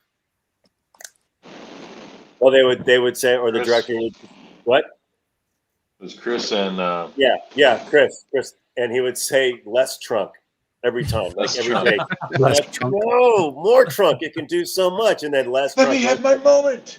And it was basically like he would just go every once in a while, like that's perfect. I'm like, oh, it was that's like one of those scenes that's missing in a movie that you filmed. It's like it could do so much, but they didn't want it to. They didn't want it to be cartoony and trunky, and it's like less trunk became the joke between our little crew. So Less trunk. less trunk. Let's try. Man. We were robbed. We were robbed. Yeah, I think the coolest part was being able to work with so many different artists that I respect and performers that I respect, the directors that I respected, the writers. But you know, all those characters on set, the group scenes where you have the droids and you have the pirates and you have all the makeup artists that did the work, seeing all of that together was really exciting. Yeah, I feel the same. And I was like, just like days you were there on, I wasn't there for your shot, but we were in some scenes together, and I felt the same way. It's just you look around and like the whole room, there were so many aliens, and just everywhere you looked, and the wardrobe was crazy. Like on all the wardrobe, I don't know how it was for you, but when they did our fittings, you know, I had like multiple outfits for my pirate, and it was like hours. They would go through and like putting pieces together and layering it up, making it as hot as possible. Like, it needs like 4 more layers of stuff. And then, okay, now I need some. And but everybody had that. Like the whole room, every single person was just decked out. It was so neat to see that. And again, same thing, probably for me, fun working with all these people that everybody is so talented. It was very fun. Kevin?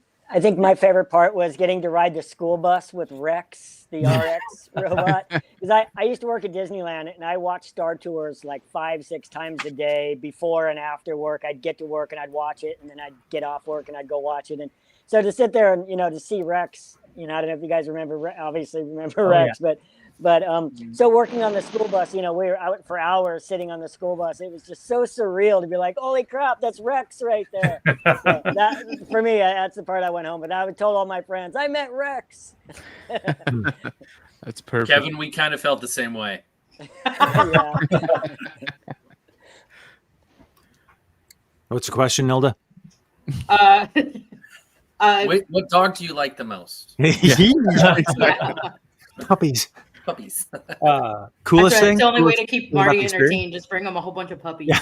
Just shove a puppy in my face every once in a while. I'm a happy boy. Coolest thing about the experience overall. I mean, from my perspective, you know, having done this kind of thing for going on 25 years, the high level of creative expression, the super high level of technical expression, it allowed a kind of freedom that I haven't really felt in a lot of jobs. I feel like, you know, at some level on most jobs, there's like this tension and this like, we gotta, whatever the uptightness is. I'm sure that happens in such a monstrous production as a Disney Lucasfilm production, but I never felt it. I felt like everyone there was comfortable in what they were doing. They were thrilled to be there. I've never seen more grown adults just with this 5-year-old grin. Like, you know, I'd walk by the control booth for the volume every morning and like nerd out and talk to them about the little stuff on the arrays and the camera and the parallax, and everybody's thrilled with the toys they get to play with, and they're you know, they're Star Wars fans and they get to work on these things and make these cool stories in this cool world. So to be involved in that and know that I'm a Star Wars nerd and I'm that 5-year-old kid who always was making weird faces in the mirror, you know, like just to be part of that felt to me like the most relaxed job I've ever had. It was like we were just there to have fun. And yeah, it's a rare thing, and it's not anything I take for granted, and it's something I'm going to look back fondly on for the rest of the career. It was a highlight for sure. That's great. I like that. That's awesome. And puppies. Jose, you have any last minute questions? No, I actually I just wanted to. Well, actually, we didn't let. Yeah, what Rob and Mike like about it? Oh, yeah, Like Mike. Did you like this You show? guys like anything? What was that show again? It's the show of the shirt that you're wearing. Oh yeah, I forgot I was wearing this. Good choice. You know, because you don't wear the name. You don't. What is it? You don't wear the Band shirt show. of the band. Yeah. They're going to see the concert. Listen, I'm a groupie. What can I say? Nice. I think it was working with all the people like everyone has said, with all the other artists there. For me, I guess it was working, sitting at the table with all these guys, you know, playing at the same level.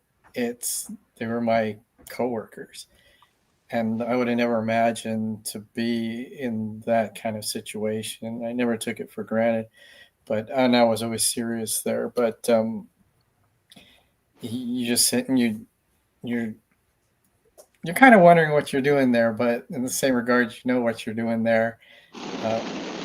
But it was still fantastic to see the guys that you've always seen working these things and being able to work side by side with these guys, and it's just incredible.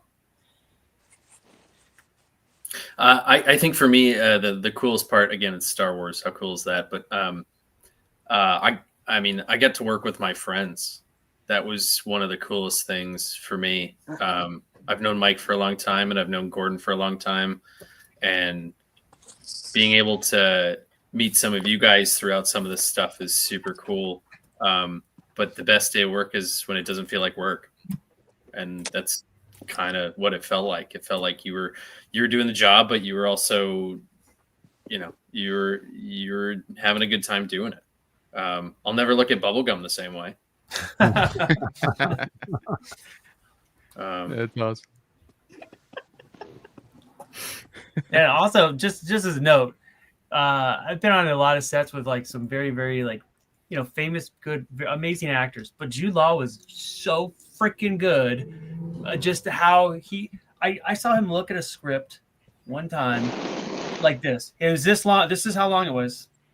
and you put it down, and the whole time you'd show up and do these long speeches, and just from the first go, it was like perfect and awesome. And I was like, God, this guy's, I've never seen another actor do it so well. So like, you know, anyway, that was, for me, it was really kind of, felt like a neat thing to witness, you know? So that's another side. I'll let you guys get out of here. I'm glad you mentioned that, because you had talked about, like, was the volume distracting, or was there like creatures and droids everywhere? Was that very distracting? Yeah, that was a little distracting, but what was most distracting is I got lost in Gordon, or in Law's Gordon's eyes. delivery. I got lost in Gordon's It was eyes. his eye line. There were a couple times there where that was almost distracting. The He's so good. Was so intense.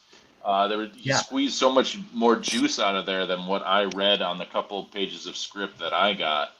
I knew what he was going to say in the scene I was in, and it was still like amazing. Wow.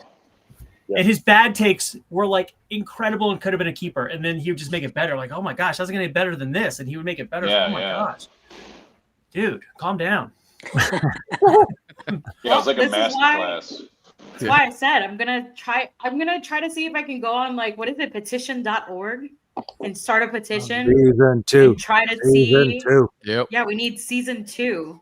Because I feel like if you do a season 1 of a show, like, yes, you get to see and get to meet all characters, but it's an introduction to the characters. I think you need season 2 to actually give more storyline. And then if the show doesn't do anything, then that's it. You end it. But you got to give them at least a second season. They just became a team. We need to see what they're going to do.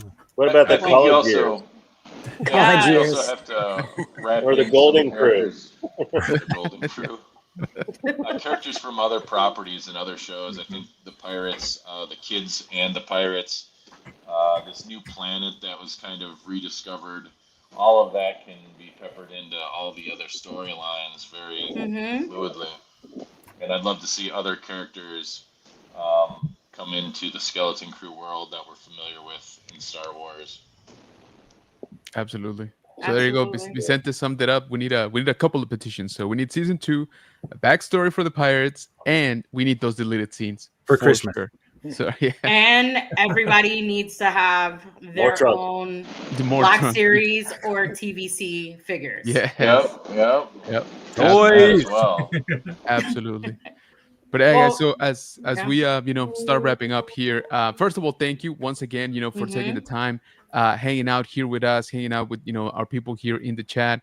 This is what Star Wars is really about, right? Just the connection, the love for sci-fi that we all have. And once again, I just wanted to say thank you for all your hard work. We heard some incredible stories of what you guys went through, right, while making this show, while being part of something, so awesome. And once again, it definitely, it shines through. Like I said, I'm not lying, when I said that this was my kids, or this has been my kids' favorite Star Wars show, ever. Like we go back to it like every so often. We'll watch the whole thing again.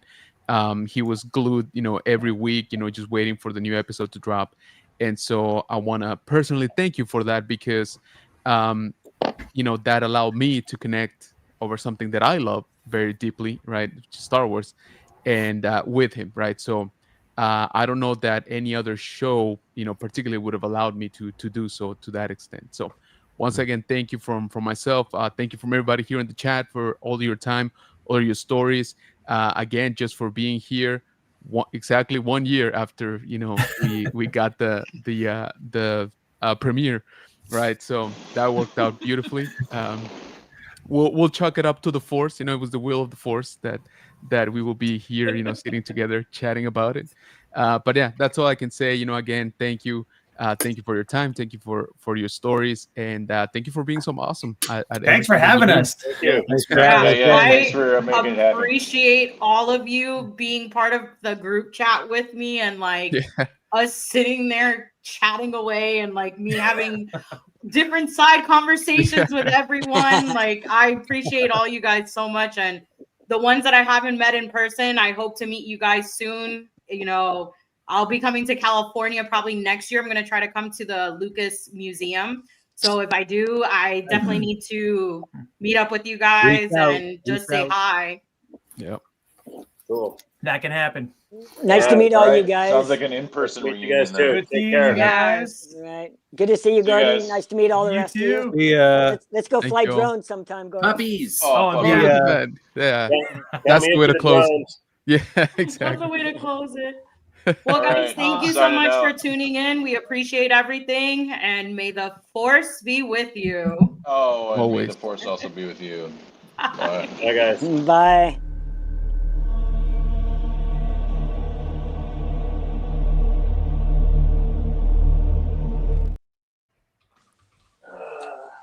That Nice was job, fun. y'all. Thanks, guys. All right. and- Sorry about that. It was good seeing everybody.